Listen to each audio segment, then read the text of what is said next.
안녕하십니까. 하루하루가 하나님의 은혜로 살아간다고 생각합니다. 지금도 저희 노트북에 문제가 생겼는데 그 잠깐의 기도에 하나님께서 다시 주셔서 다시 회복시켜 주셨습니다. 감사합니다. 하나님의 말씀 사도행전 2장 1절부터 4절까지의 말씀과 또 사도행전 1장 14절의 말씀을 살펴보도록 하겠습니다. 사도행전 2장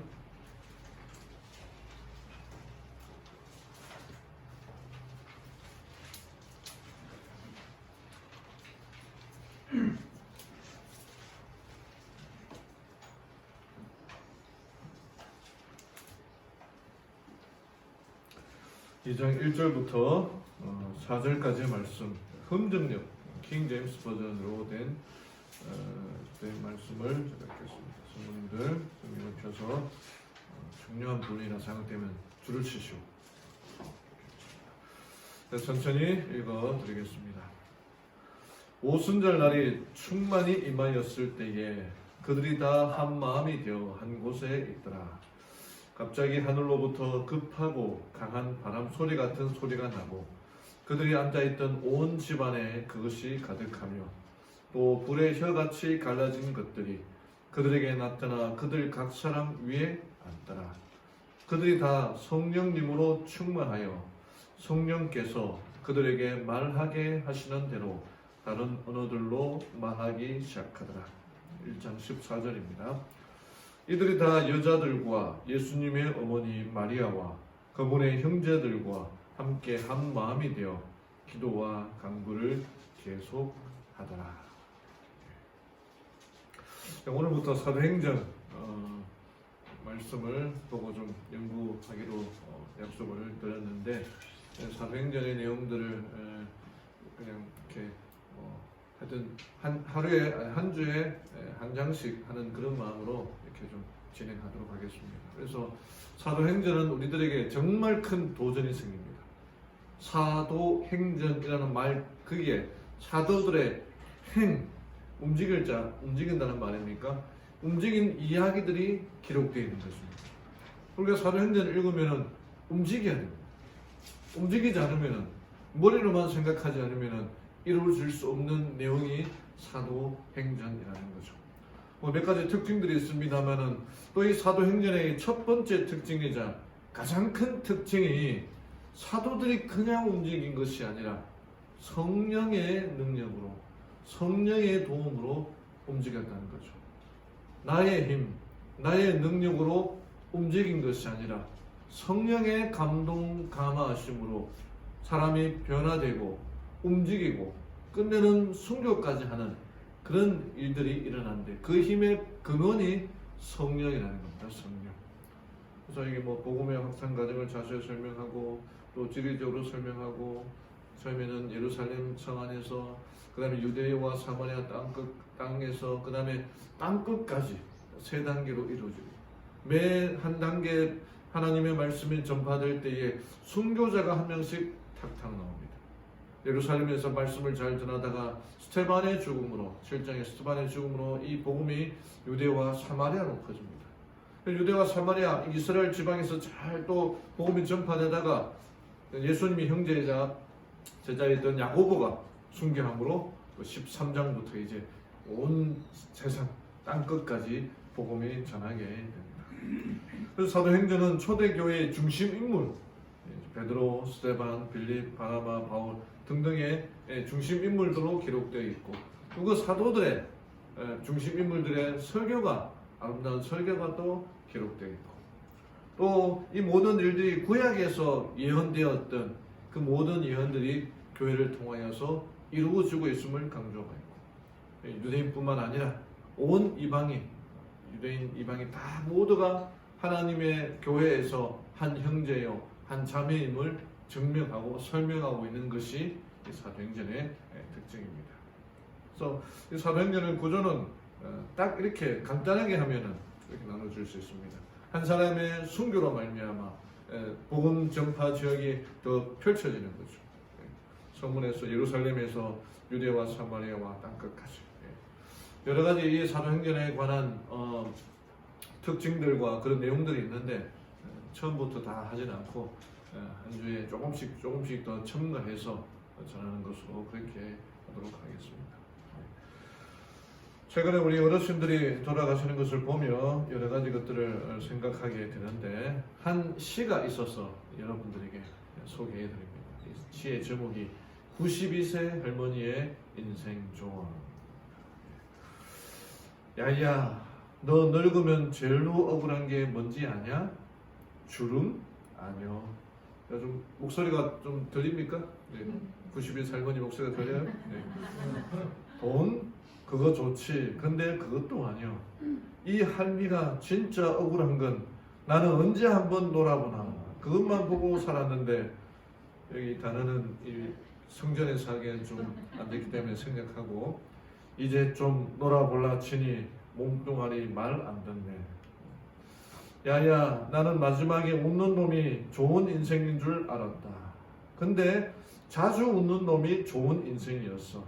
젊은 사람들 말 맹키로 타이밍인 것이요. 인생 너무 아끼고 살진 마너. 꽃놀이도 꼬박꼬박 등기고 이제 보니까 웃는 것은 미루면 돈처럼 쌓이는 게 아니라 더 사라지더라. 저는 뭐 여러 가지 뭐 성경적으로 또 맞지 않는 뭐 그런 내용들이 있지만은 여기서 색깔을 읽는 게 자주 웃어라. 이게 우리가 보통 하는 말이 뭐 마지막에 웃는 사람이 제일 좋다 하지만은 그 마지막에 웃을 때까지 어떻게 기다립니까? 그러니까 지금도 자주 웃는 게 화투 용어로 장땡이라고 합니다.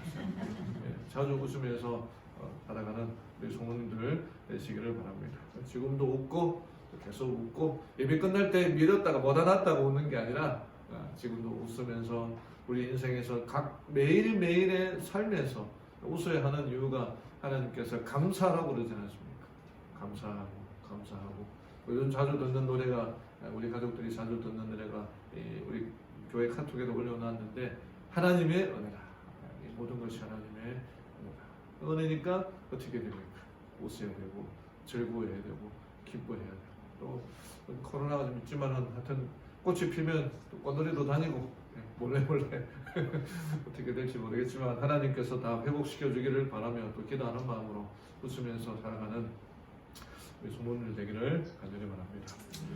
몇 년 전에 미국에서 한 나무 한 그루에 40가지의 과일이 열려서 아주 뭐 신기한 나무가 있었습니다. 이 뉴스가 나온 게 2015년이었는데요. 나무 한 그루에 40가지 열매가 있다는 미국에서 나무 한 그루에 40가지의 과일이 열려 화제를 모은 신기한 나무가 진화를 거듭하고 있습니다. 올해는 아몬드까지 수확이 되는데요. 주렁주렁 매달린 과일에 화려한 꽃들이 어우러져 환상적인 풍경을 빚어내고 있습니다. 보도에 안소영 기자입니다. 탐스러운 과일이 주렁주렁 매달렸습니다. 자세히 나무 한 보면 그루에 가지 하나에 열매가 다 가지가 다릅니다. 함께 열려 있고 옆 가지에는 체리와 살구가 달려 있습니다. 올해는 이 나무에서 견과류인 아몬드까지 재배됐습니다. 마치 과수원을 통째로 가져다 놓은 듯한 나무. 무려 과일 40가지, 꽃 20여 가지가 자라납니다. 봄이 되어 형형색색의 꽃이 피면 더욱 환상적인 풍경을 연출합니다. 미국 시라큐스 대학교 샘판 아켄 교수가 서로 다른 과일나무 가지를 접목해 함께 자라도록 한 것입니다. 뿌리가 약한 식물을 강한 식물에 접목하면 더 잘 자라는 원리를 활용했습니다. I take a sliver off of one of the trees that includes the bud. I insert it into a like-size incision in the working tree, tape it, let it sit and heal in all winter. 5년 전 뉴욕주에 있는 과수원에서 방치된 채 죽어가는 씨앗과 나무들을 목격한 아킨 교수. 시들어가는 생명을 살리고자 과수원을 사들인 뒤 실험을 거듭한 끝에 혼성 과일나무 재배에 성공해 지금까지 16그루를 만들어냈습니다. YTN 안소입니다. 나무 한 그루에 정말 우리가 하늘 날아가면은 12달 동안 열매 12개의 열매가 생명나무 열매를 먹게 되는데 여기서는 이제 나무 한 그루에 접붙이는 거 있지 않습니까? 접붙이는 원리를 이용해서 나무에 접붙여서 40가지가 되는 과일이 열렸다는 겁니다. 그 맛은 어떨까요? 아마 그 과일의 맛이 없어요. 그 맛의 특징들이 있을 것입니다. 우리나라 과일에도 있지만은 한 가지 열매에 몇 가지 맛을 내는 뭐 과일이라 그런가 그게 있습니다. 그게 뭔지 아세요? 네, 이게 뭡니까? 오미자. 오미자란 말이 어떤 사람의 이름을 딴 게 아니라 미자의 오시성을 가진 사람의 이름을 딴 게 아니라 이 오미자는 말 뜻이 5가지 맛을 낸다 하더라고요. 이 하는 사람 처음 들어보는 겁니까?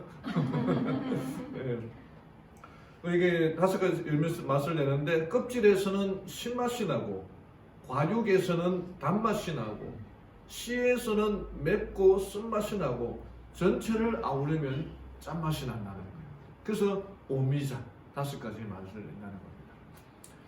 우리가 오늘 성령에 대해서 말씀드리게 될 텐데 성령의 열매도 역시 한 9가지가 있습니다. 근데 이게 성령의 열매라 되어 있는 이 열매라는 그 단어가 복수가 아니라 단수라는 거예요.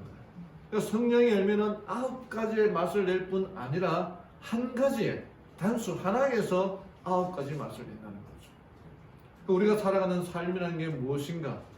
성령의 열매로 여러 가지 맛을 내면서 살아가야 되는 게 우리의 삶이라는 거죠. 또 오늘 사도행전 1장과 2장에 나타난 사도들의 모습, 오순절에 경험하는 성령 충만함의 모습을 보고 우리는 어떻게 살아가야 할 것인가? 우리가 어떻게 하면은 성령 충만을 경험하게 될 것인가? 말로만 성령 받으십시오, 성령을 경험해야 됩니다 라가 아니라 정말 그 성령을 경험하며 살아간다는 게 어떤 의미인지를 보고 연구하는 시간을 갖도록 하겠습니다. 오늘 말씀의 제목은 성령 충만함을 강구하자라는 제목입니다. 첫 번째로 배울 수 있는 것은 제가 이렇게 이 말씀을 준비하면서 보니까 특별한 게 있는 게 아니더라고요. 우리가 교회 생활하면서 신앙생활하면서 수도 없이 들어봤고 단순하게 들어봤다는 거예요. 그런 내용들입니다. 첫 번째가 뭐냐면은 순종하고 기도하는 것입니다. 그리고 순종이 쉽습니까? 어렵습니까? 쉬운 사람도 있고 어려운 사람도 있고 기도하는 게 쉽습니까? 어렵습니까? 어려울 수도 있고 쉬울 수도 있고 그럼에도 불구하고 이것이 가장 기본이 된다는 거죠. 2장 1절에 오순절 날이 이름에 저희가 다 같이 한 곳에 모였더니 그들이 왜 한 곳에 모였었을까요? 그러니까 하나님께서 예수님께서 승천하시면서 제자들에게 명령하셨고 약속하셨기 때문입니다. 여기 누가복음 24장 49절에 볼지어다 내가 내 아버지의 약속하신 것을 너희에게 보내리니 너희는 위로부터 능력을 입히올 때까지 이 성에 유하라 하신다.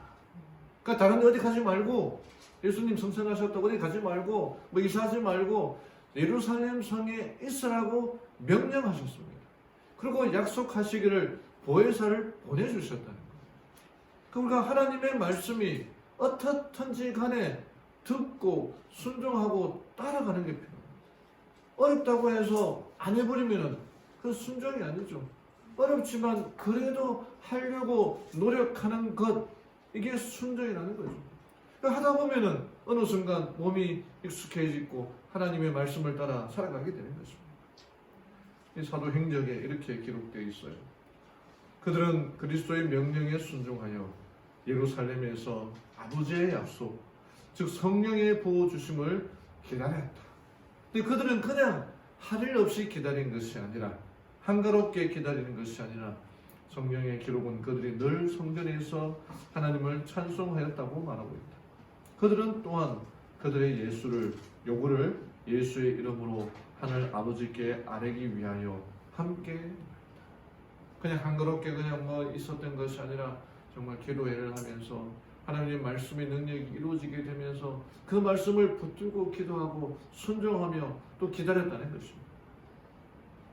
제가 한 이야기를 가슴 먹먹한 이야기를 제가 한번 소개해드렸는지 모르겠습니다만 임이라는 이 영국 런던에 임이라는 작은 마을이 있습니다.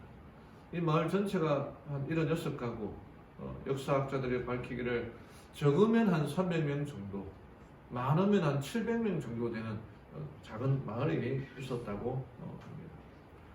여기에 17세기에 이 마을에 전염병이 도는데 그 원인을 확인해 보니까 런던에서 가져온 옷 같은 거, 또 이 천더미 같은 속에서 벼룩이 함께 포함되면서 이때 당시 이제 패스트가 유행되지 않습니까? 온 마을에 유행을 하기 시작합니다.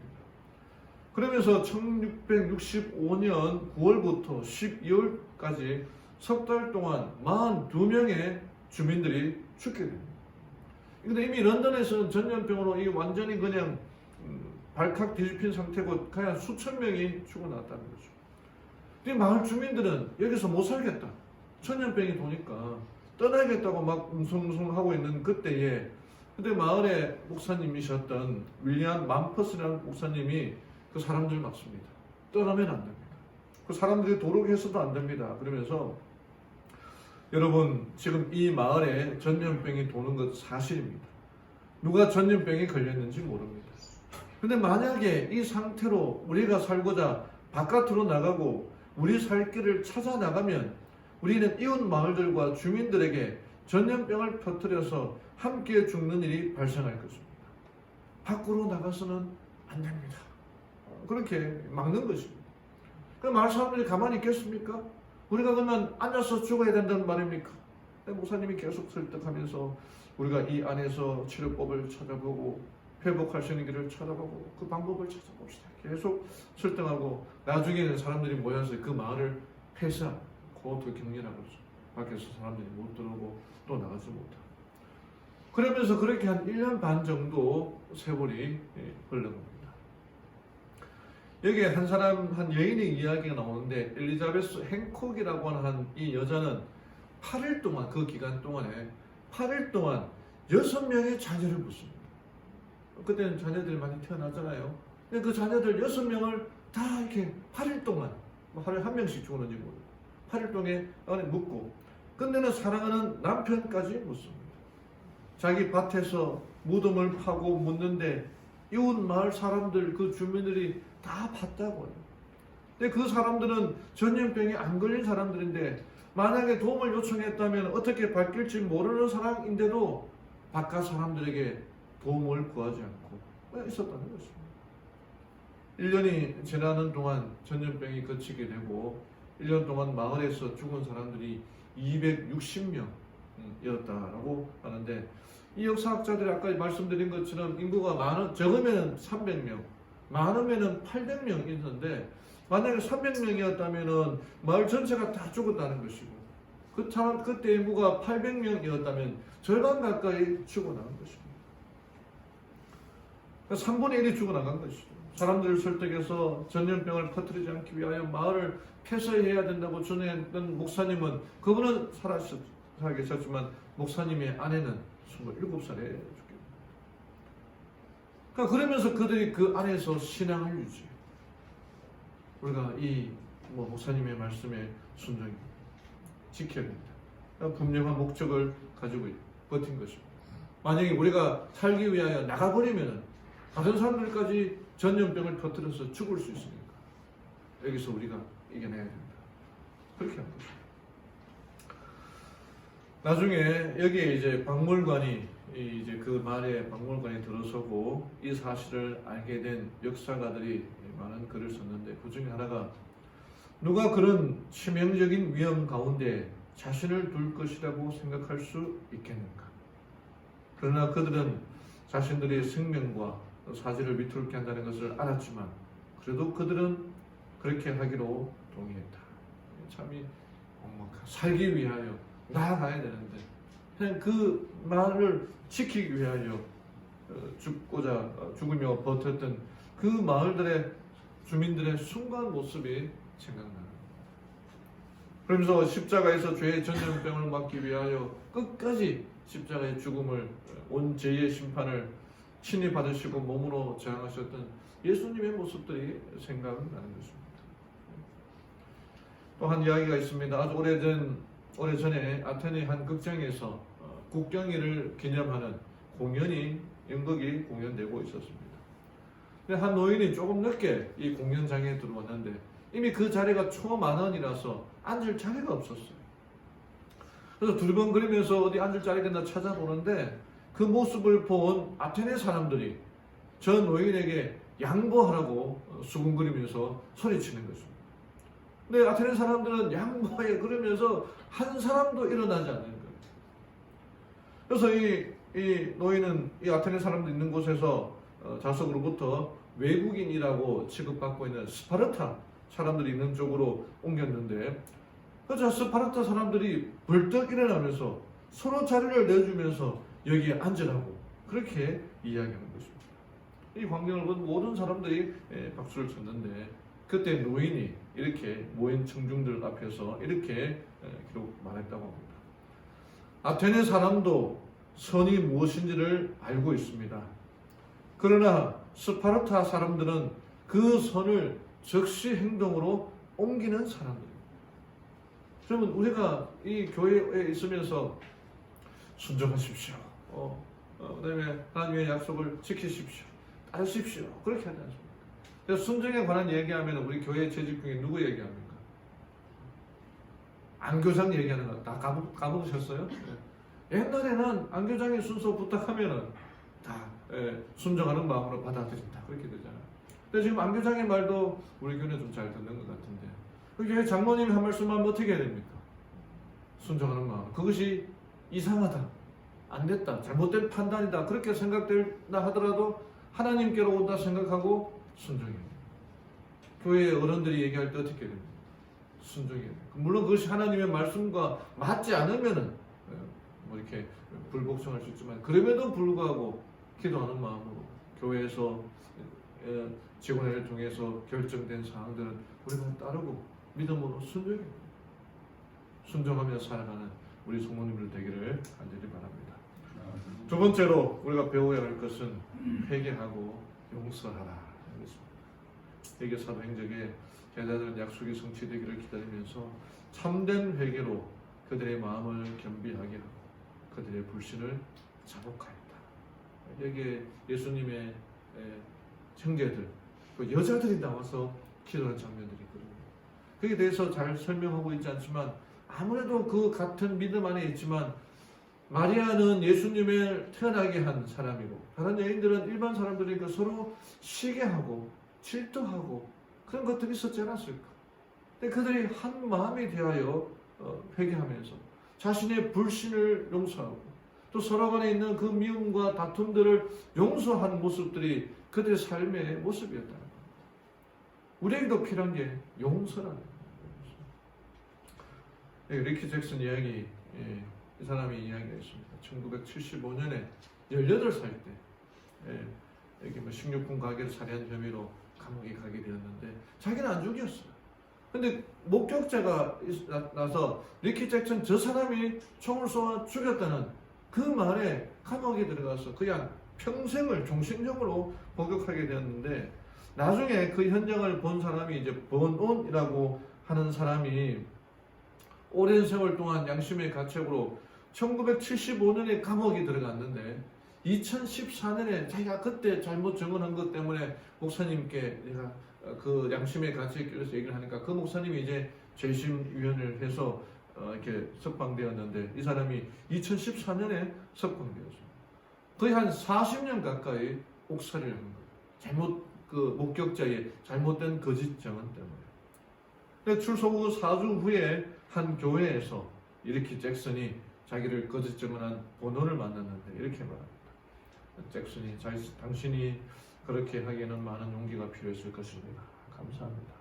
근데 본원은 미안합니다. 잭슨은 우리 모두 피해자입니다. 괜찮습니다. 나는 당신을 용서합니다. 당신에게 이 말을 하려고 여기 오기 원했습니다. 우리가 조금만 억울한 일 당해도 그냥 막 방방 뛰고 그렇게 하지 않습니까? 40년 가까이 이 사람의 젊은 인생이 그냥 감옥에서 다 사라져 버리고, 근데 40년이 지난 다음에 용서합니다. 잘못했습니다. 제가 용서합니다. 그런 말을 하게 된 겁니다. 근데 이런 일이 우리나라에도 있었다는 거예요. 1990년에 1월 4일날 부산 엄궁동 살인 사건이라고 있습니다. 이 낙동 강변에서 여성의 한 시신 한 구가 발견됐는데, 그 여성을 살해한 사람이 아마 그 현장에 있었던 그 남자라고 생각되는데, 그 남자가 나오면서 정체불명의 두 사람이 자기들을 공격했고 자기는 도망쳐 나왔다라고 거짓 증언을 하게 됩니다. 그리고 그 거짓 증언 때문에 한 1년 한 10개월간 미제 사건으로 남게 됩니다. 근데 그때만 해도 이 경찰들이 미제 사건이나 강력 범죄를 해결하면 특진하는 그런 제도가 있었어요. 그 특진에 눈이 멀었던 두 경찰관이 무고한 시민 2명을 용의자로 특정해서 그때 5일 동안 물고문, 진짜 영화에서나 볼 수 있는 그런 거꾸로 매달아가지고 막 콧구멍에 물을 들이면서 물고문을 시켜서 거짓 자백을 받아내게 됩니다. 그리하여 경찰은 이 낙동강변에서 철새 보호구역 차량 통제를 하고 있었던 최인철 씨를 살인 용의자로 체포하고 또 최인철 씨와 가까이 지냈던 장동익 씨라고 그 사람도 함께 체포했습니다. 이 장동익 씨는 정말 억울하게 감옥에 갇혀 있었지만 복역하던 중에 모범수로 감형이 되어서 처음에는 재판에서는 무기징역되었다가 모범수로 감형이 되어서 21년 5개월 만에 출소하게 됩니다. 근데 이때 당시 재판을 맡았던 분이 변호를 맡았던 분이 문재인 대통령이라고 하더라고요. 31살에 감옥에 들어가서 53살에 나왔습니다. 21년 그렇게 살다가 나온 거죠. 근데 이 사람이 이제 나와서 이제 재심에 해서 억울한 누명이 이제 벗겨졌고 올해 아마 결정 난다고 하는데 이 사람이 자기를 물고문했던 사람들을 요 경찰관들에 대하여 이렇게 이야기합니다. 정말 아주 선하게 웃으시죠. 가정에 가면은 한 가정에 부모 아버지였을 거고 또 한 아들이었을 거고 그 가정 생활 원만하게 잘 하시길 빌면서 앞으로는 우리와 같은 사람이 안 났으면 하는 간절한 바람입니다. 아이고, 장동익 제가 이제 그 아를 자주 보는데, 웃는 모습이 참 선하게 보이죠. 몰라 뵙습니다. 이거, 이게 참 정말. 이 사람이 교회를 다녔는지 안 다녔는지 알 수 없지만은 고문한 경찰관들 5일 동안 물고문해서 저도 뭐 고문을 뭐 안 받아봐서 전혀 뭐 얼마인지 모르겠는데 그냥 그 책으로만 그냥 읽었는데 정말 고통스럽고 그러니까 이제 안 죽였는데도 그 고문 때문에 죽였다고 자백을 하고 들어갑니다. 여기 이제 그 인터뷰하는 걸 보면은요 이 사람이 이제 31살에 들어갔는데 아내가 29살이었고 딸이 하나 있었다는 거예요. 그래서 감옥에 들어가서 이제 포기하고 마음을 좀 수스리고 뭐 그냥 살아야지 하는데 그때 이제 가족들이라고 면회 온다는 거예요. 아내가 면회 오고 어머님이 면회 오면 그냥 마음이 그냥 다 부서지는 것 같아요. 그러니까 너무 이제 힘드니까 오히려 가족들이 면회 오면 너무 힘드니까 면회 오지 말라. 그냥 편지나 좀 잘했다고 보내라. 그렇게 했다는 거예요. 그러면서 그 세월을 20년 동안 살았는데 얼마나 억울하게 살겠습니까? 그런데도 그들을 용서하고 이 웃는 모습이 참 저도 이제 집사람한테 좀 웃어라 그러는데 너무나 이게 선한 모습이 이런 모습으로 살아가야 되지 않겠냐 그렇게 생각이 됩니다. 우리도 어떻게 해야 될까요? 성령을 힘입어 성령의 능력으로 회개하고 용서하고 살아가는 이게 성령의 능력입니다. 성령의 능력을 경험하는 우리 성도님들 되기를 간절히 바랍니다. 마지막으로 열렬히 기도하라. 열렬히 사도행전 1장 14절 이들이 다 여자들과 예수님의 어머니 마리아와 그분의 형제들과 함께 한 마음이 되어 기도와 간구를 계속하더라.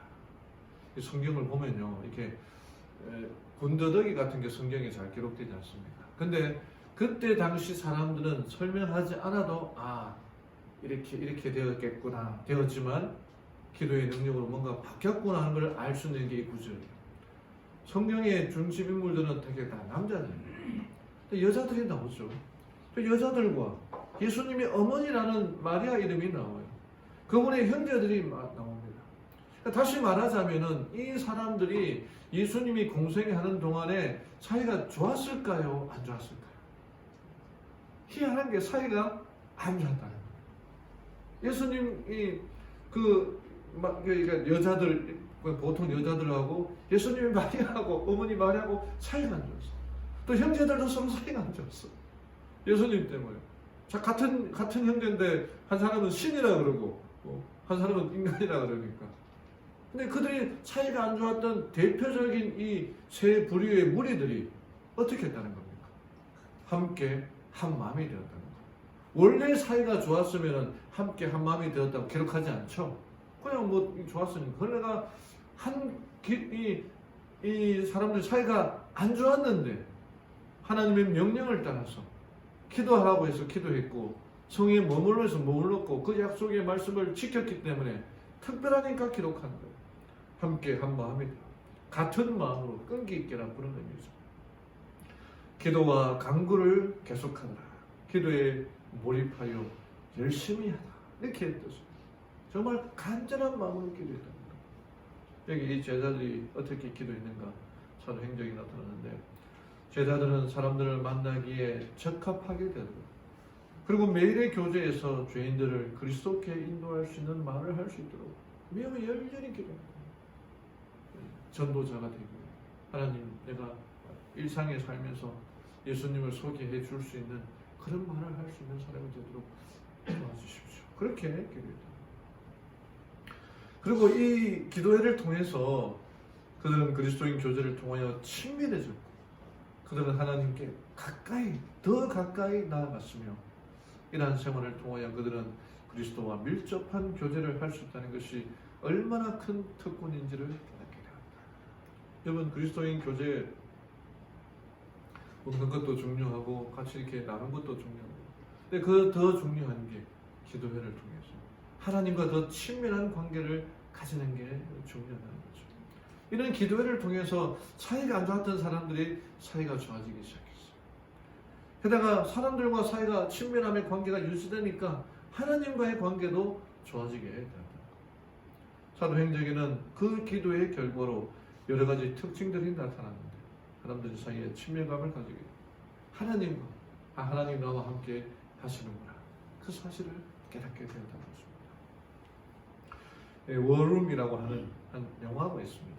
이 감독이 알렉스 캔드릭이라고 하는 그 목사님이신데 이 영화가 개봉되었을 당시에 비수기 때였지만 이 영화가 오피스 박스라고 박스 오피스라고 있거든요. 이게 1위를 기록하기도 했다고 합니다. 물론 다른 블록버스터 그 영화에 비하면은 비교가 안 되지만은 기독교 색채를 직접적으로 드러내는 영화였는데 그 중에서 1위를 했다는 게 언론에서 주목을 받았던 영화이기도 합니다. 여기 이제 워룸이라고 하는 것은 군사 용어인데 전략 통제실 그런 의미를 갖고 있습니다. 근데 영화에 나타나는 워룸은 기도의 방을 의미해요. 주인공이 나의 모든 문제를 하나님께 내어놓고 자기의 그 방이 이제 자기 어떤 고급 옷, 신발, 가방 그런 것들 있는 그 방을 다 비우고 기도하는 방으로 만들어 그리고 월룸이라고 되었다는 것입니다. 그 월룸을 통하여 기도의 방을 통하여 하나님께서 다 이 모든 문제를 해결해 주시는 내용들을 영화로 기록되어 있는데 전에 한 영화를 보신 분이 한 집사님이 감동을 받고 자기 집에다가 이런 기도의 장소를 만들었다고 전해 주었어요. 저희 집사람이 이런 기도의 장소를 이제 있는데 제가 찍어갖고 보여주면 너무 속보이는 행동인 것 같아가지고 그렇게 하지 못했는데 이런 기도의 방을 통하여 하나님께 더 가까이 나가는 자세가 필요하다는 것입니다. 기도의 능력, 기도의 힘이 필요하다는 것. 정말 마지막에 되어갈수록 기도의 능력을 경험해야 돼요. 여기 이제 침대 옆입니다. 침대 옆에 이제 기도 제목들을 이제 넣고 여기 기도 택자를 넣고 사업계획서 넣고 이런 모습들이 이제 넣고 자신만의 기도하는 그 기도의 모습들을 통해서 하나님께 더 가까이 나가는 이 기도의 장소가 필요하다는 거죠. 제가 한 이야기를 해드리고 말씀을 좀 드리도록 하겠습니다. 아우슈비츠 수용소의 생존자 중에서 로미노 살머니라고 하는 사람이 있습니다. 이 사람이 자신의 형제 2명이 나치 독일에 의하여 살해당한 이야기를 쓴 책이 결국 나는 히틀러를 이겼다라고 하는 그 제목의 책을 배경으로 만든 인생은 아름다워라고 하는 영화가 있습니다. 여기에 등장하는 아버지 기도라는 사람이 자신의 사랑하는 아내 도라와 하나뿐인 소중한 아들 조슈아를 위해서 살고 싶은 유일한 희망, 그런 희망을 갖고 있었는데, 이 가족이 함께하는 산뜻한 아침 출근길도 그에겐 최고의 행복이었지만, 그때 이제 1차 세계대전의 개우리 속에서 나치 독일들에게 있어서 유태인은 그 자체로 죄인이었지 않습니까? 이 기도와 도라와 조슈아 모두가 유태인이었던 것입니다. 유태인이라는 이유로 체포되었고 죽음의 수용소로 이송이 되었고, 또 그들은 조슈아의 생일날 이 꼬마 아이, 이 아이가 이제 주인공인데, 이 꼬마 아이가 이제 주인공인데, 그 하나뿐인 아들 조슈아도 예배는 아니었어요. 그저 평범하고 소박하게 살아온 나날들이었는데, 근데 이 남자가 주인공이 이 수용소 들어가면 죽음보다 더 두려운 것이 자기 아들 조슈아가 살아보지도 못하고 죽는 게 그 꿈이 무너지는 거죠. 누구보다도 이 아들 조슈아를 빼앗길 수 없으니까 이 수용소로 가는 기차에서 아버지 기도는 조슈아를 위해서 인생은 아름다워 그런 말을 수십 번이나 수천 번이나 해서 드렸습니다. 그리고 이제 감옥에 들어가서 죽느냐 사느냐 하는 문제에 이 조슈아에게 거짓말을 하는데, 수용소가 이제 게임이다. 그래서 조슈아, 지금부터 단체 게임이 시작되는 거야. 이제부터 정말 신나는 게임이 시작되고 지금부터 1000점을 얻는 사람이 진짜 탱크를 받는 거야. 그렇게 이제 거짓말을 합니다. 그 조슈아는 아빠의 말을 믿었죠. 정말 이 부모가 할 수 있는 최고의 무한한 힘이라 생각이 듭니다. 그래서 그렇게 수용소에 살면서 좀 우스꽝스럽게 사람 이 수용소라는 모습이 뭐 영화를 통해서 봤지만은 바로 죽는 일이 태반이거든요. 근데 거기서 우스꽝스러운 모습을 하면서 이 자기의 아들 조슈아에게 이거는 게임이다, 실제가 아니다, 그런 모습들을 계속 보여주는 거예요. 어린 아들 조슈아는 아빠의 멋진 연기와 아름다운 거짓말로 이 상황을 너무나 재미있게, 공포감에 빠진 것이 아니라 재미있게 그 상황을 보내게 됩니다. 근데 전쟁이 끝나가는 시간이 다가옵니다. 위험을 직감한 아버지 기도는 아이를 숨기면서 이제 마지막 게임이다. 이제 마지막 우리가 60점을 얻으면은 1000점을 채울 수가 있는데, 그러기 위해서는 절대로 밖으로 나오면은 안 된다. 그래야 이긴다라고 하고 여기 이 방에다가 들어가게. 아내를 찾아다니는 기도는 아내를 만났지만 경비병에게 발각이 됩니다. 이 경비병에게 발각되었다는 것 자체가 자기가 더 이상 살 수 없다는 것을 알게 되죠.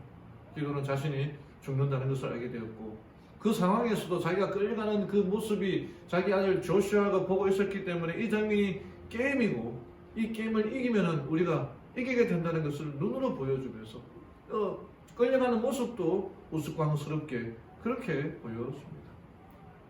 그리고는 끝까지 조슈아를 안심시키고 쾌활하게 걸어가서 총살을 당하고 합니다.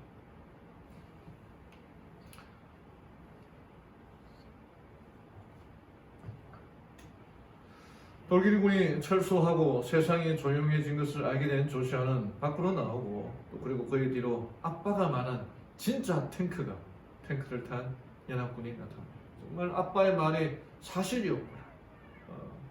깜짝 1000점을 타고 탱크를 얻은 것입니다.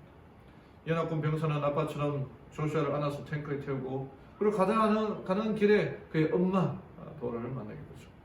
그리고 엄마의 품에 안기면서 옛날을 회상하듯 조슈아 독백이 이어지는데 이렇게 말합니다. 이것이 나의 이야기다. 아버지가 희생한 이야기. 그것이 아버지가 주신 귀한 선물이었다. 우리가 이겼다. 라고 말하는 것이었습니다. 이게 바로 예수님의 이야기입니다. 저는 그 아버지가 가장 좋은 것, 수용소에 갇혀가지고 뭐가 있겠습니까? 돈이 있었겠습니까? 뭐 살아날 수 있다는 희망이 있었겠습니까? 그럼에도 불구하고 제일 귀한 것, 중요한 것을 주셨던 분이 아버지인 것처럼 우리 하늘 아버지께서 우리들에게 정말 귀한 것, 중요한 것을 주시지 않겠습니까? 그것이 무엇이겠습니까? 성령 충만함을 경험하는 것입니다. 사랑하는 우리 성도 여러분, 성령 충만함을 간구해야 됩니다.